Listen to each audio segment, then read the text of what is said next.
Recently, we spoke to the host of Live PD Wanted, Tom Morris Jr., about his experience apprehending fugitives, but he can't do it alone. He needs the brains and the brawn that our next guest brings to the team as an analyst. He's just up north in Pinal County. It's Sheriff Mark Lamb. Sheriff, thanks so much for joining us. And my first question to you is, what drew you in the first place to be a part of this project?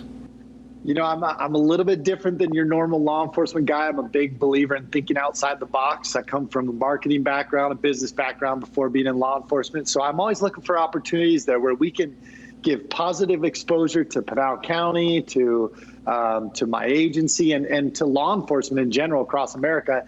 And I saw this as an opportunity to really showcase the good things that the men and women in law enforcement do across this country. So for me, it was a no-brainer, and I've enjoyed every minute of it. That's a great way to look at it. You know, it is bigger than the individual. It's all about the group and, of course, what you can accomplish together. So what's one of the cases, would you say, that stands out the most to you? From from doing this show, one of the ones that I loved the most was where we were actually apprehending a guy who I believe it was a case where he was alleged of a homicide, and he jumped out the window, and the deputy was right there to catch him as he jumped out the window. As far as apprehensions, that's one of the most memorable and fun ones. I think most people remember that one.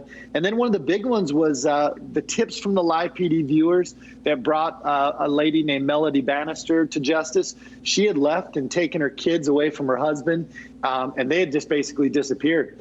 And if it wasn't for the tips that we got from Live PD Nation after we aired this piece about her and her kids, we were able to bring her to justice and return the kids to the dad. And so that was a very fulfilling one. As a father of 5 kids, that was, that one hit home. Yeah, it's those tips from viewers that sort of really help seal the deal in a lot of cases. So obviously you have a long, decorated career in law enforcement. Is there any particular part of it that you think helped prepare you the most for the types of cases that are documented on this show? Oh, I don't know. It's a process. Law enforcement careers are a process. You can't jump from A to Z in law enforcement. The only way to get there is through experience. And, I've had a lot of different things.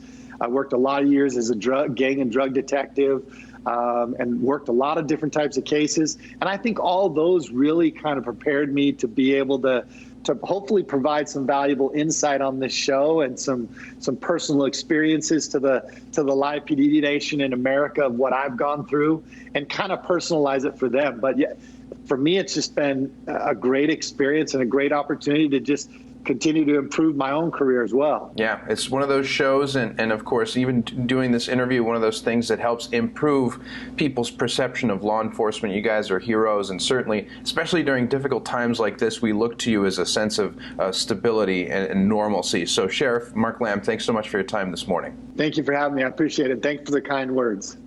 The Live PD airs Friday nights at 11 p.m. Eastern on A&E. We'll be right back.